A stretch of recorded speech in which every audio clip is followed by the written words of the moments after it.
So,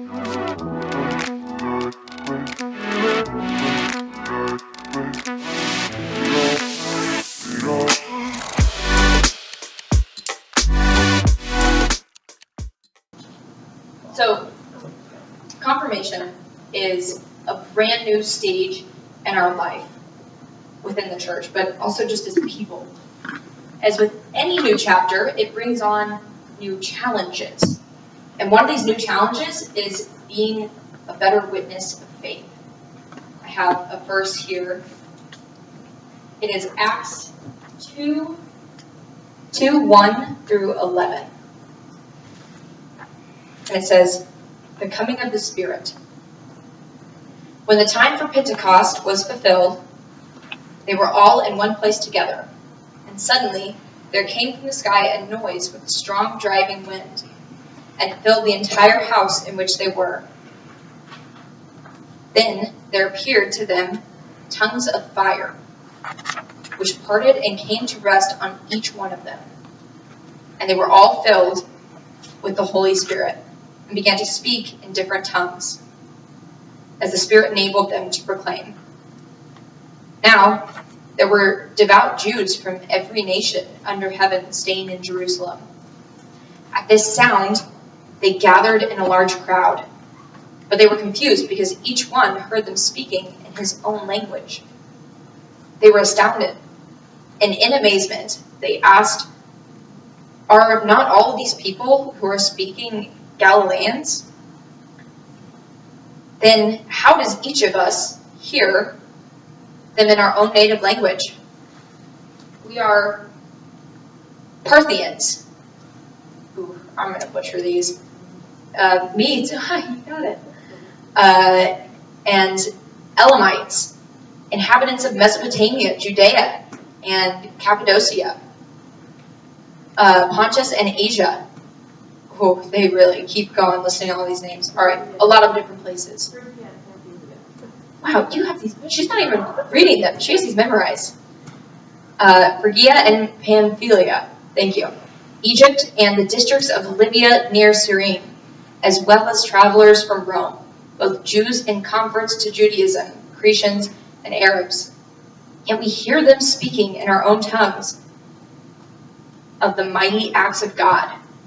They were all astounded and bewildered, and said to one another, "What does this mean?" So there you go. While Jesus was on earth, the apostles were witnesses to the faith. They brought people to Christ, learned from his teachings, and watched as he performed miracles.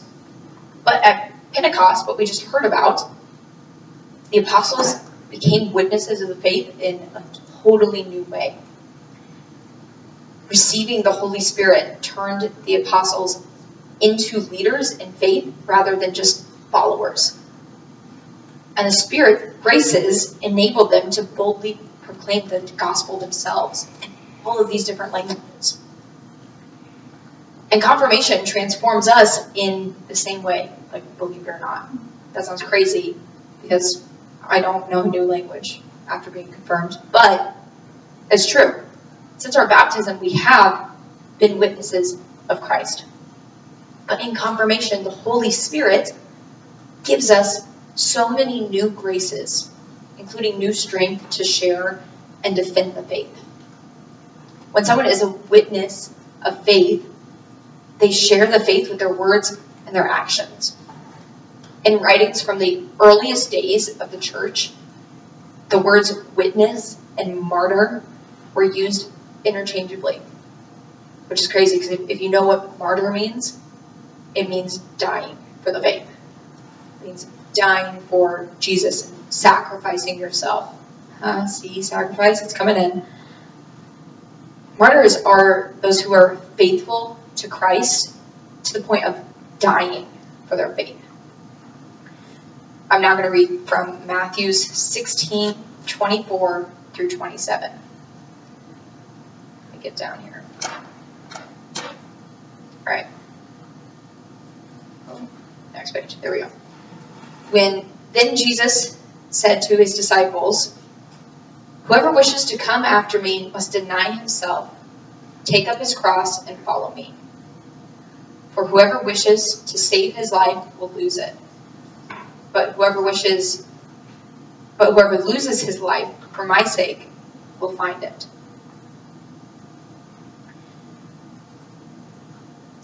What profit would there be for one to gain the whole world and forfeit his life? Or what can one give in exchange for his life? For the Son of Man will come with his angels in his Father's glory, and then he will pay everyone according to his conduct.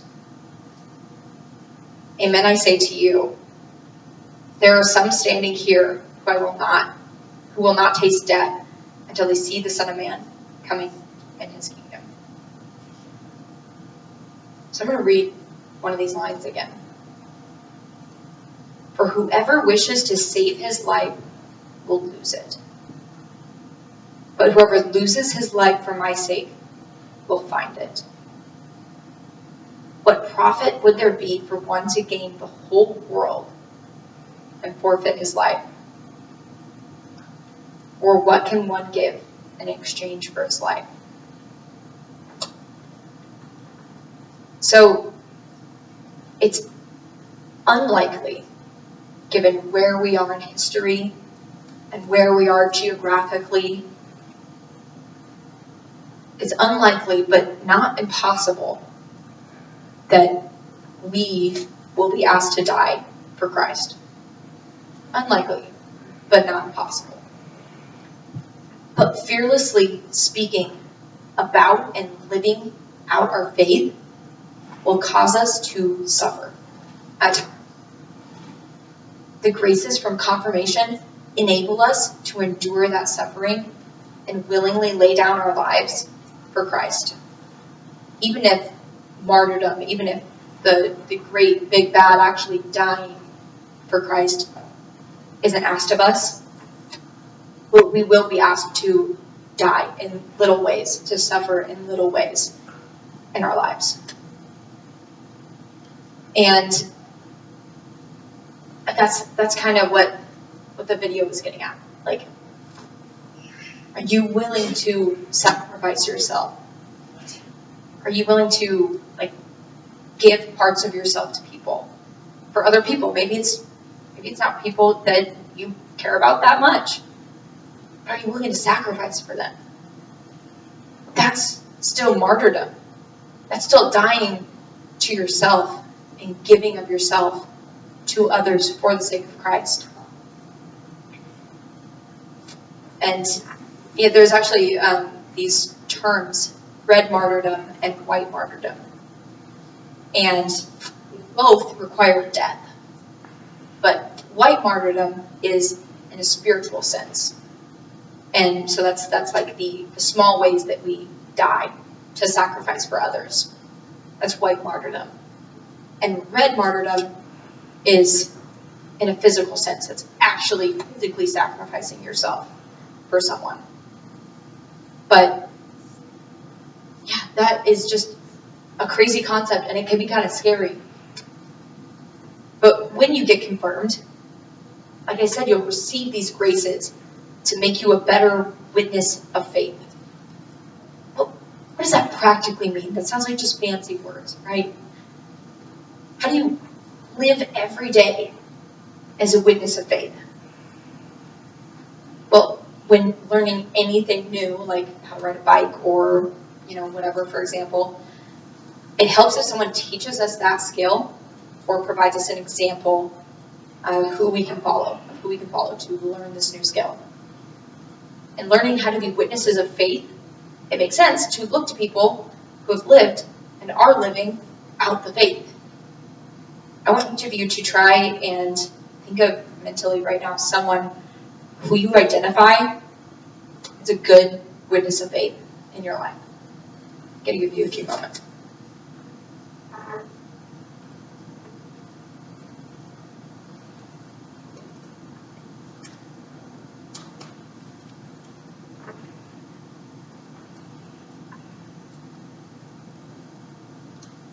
Christ knew that we could not live out our faith on our own.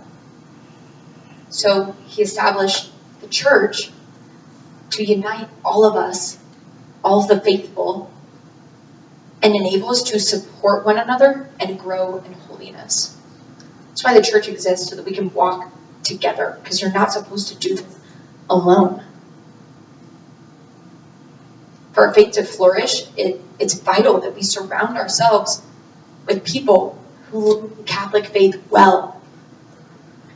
And that's why I wanted you to reflect on someone who's an example of this in your life. Ideally, hopefully, fingers crossed, it's the person you asked to be your sponsor. And if it's not, hopefully they are still someone. Maybe it's our leaders in this room, our high school leaders, like Aubrey and Tatum, or all of our different core leaders. Maybe these are people that you look to. But I hope that there is someone that you can look to in your life to help be an example for you. And maybe if you aren't looking to these core leaders to be that for you right now, start looking at them like that. That's what they want to do. They want to be here to be an example, to help guide you guys. That's why they give up their time all of these nights to be here with you and to help guide you. In confirmation, we chose a sponsor who shows us how to be a witness of faith. And unlike other role models in our lives, we don't choose our confirmation sponsors, hopefully, simply because we admire their personalities or their talents, or we think they have really nice hair or whatever. No, a confirmation sponsor must be committed to accompanying you, to walking with you as you both grow in faith together. That's what their role is supposed to be. And maybe you haven't invited them and given them a lot of opportunities to be that for you. I highly, highly encourage you using that relationship and inviting them into your life, letting them be an example for you. Tell them that you want to hang out, that you want to go get ice cream or whatever, and talk about your faith. Give them that invitation. Because it can be a beautiful relationship if you let it. Christ and the church have established the framework for living an authentic Catholic life. But even within that framework, being a witness of faith looks slightly different for each person. That's why God made so many people, so that he can show himself in so many different ways. We all show these different beautiful aspects of God. And confirmation sponsors should understand the challenges that you face in your faith and all holiness through those struggles. But they can only do that if you're letting them, if you're inviting them in, if you're telling them about these struggles. And when looking for witnesses of faith, it's easy to automatically think about the people who are just around us. It's drastically important for all of us to have people in our lives who really are good examples of faith. But we shouldn't forget that there are 3 stages of the church, 3 groups who can help us as we follow Christ. And I'll get to those. So as Catholics, we know that death is not the end. When we die, we hope to be with Christ in heaven. So the church is not just those of us on earth. It's also those who are in purgatory and those who are in heaven. We have this beautiful, giant kingdom, this giant family of people. And these kind of stages of the church, as they're called, are the Church Triumphant, Church Suffering, and Church Militant. And each of these 3 ways, each of these different stages of the church can help us in different ways. And so what these are is the Church Triumphant is heaven. It's the final stage of the church. The Church Suffering is our deceased in purgatory. The Church Militant is us here who are on the ground, trying to do the works of God. And so members of the church on earth, like confirmation sponsors, for example, are obviously here and now with us. And it's easy to communicate with them and receive their help when we need support in our faith. They have special insights and advice on how to witness to the faith well amid all of these challenges that we're facing in our modern society. Those in heaven, the saints, offer us something very different, but something very precious.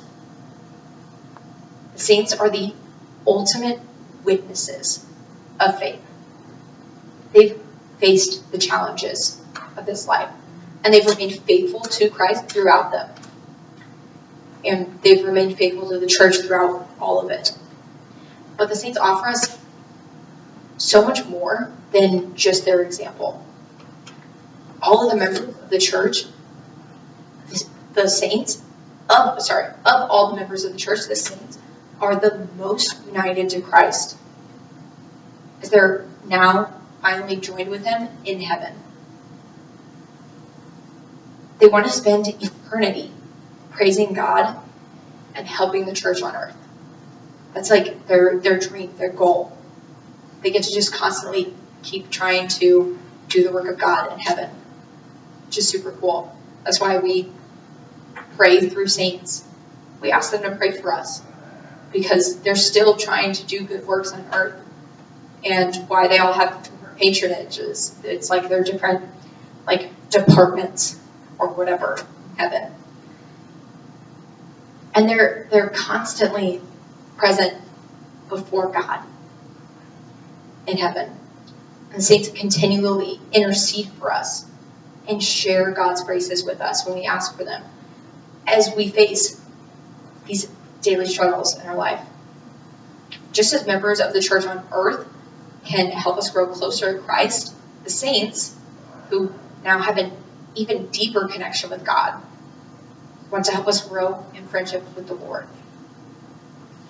And at confirmation, we bring two witnesses of faith into our lives in new ways.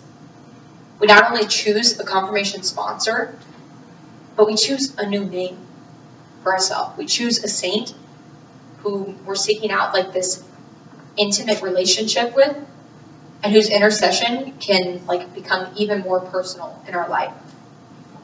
And you guys have, hopefully by now, we should have this nailed out, but you should have your confirmation saint picked out.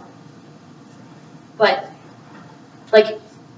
use them, take advantage of them in the same way that you should be talking with your sponsor here on earth. You should be talking with that saint who wants to walk with you, who wants to journey with you, and wants to intercede and be praying for you, and offering you graces. And in confirmation, we bring these witnesses of faith into our life in new ways. And when we're looking for, we've looked for a sponsor, but when we were doing that, we mentioned the importance of someone who knows you well and can call you to be holier in different ways. And the same is true of a confirmation saint. So I hope that you've chosen a saint that, you guys have things in common, who, stands out to you. I hope you actually put effort into that.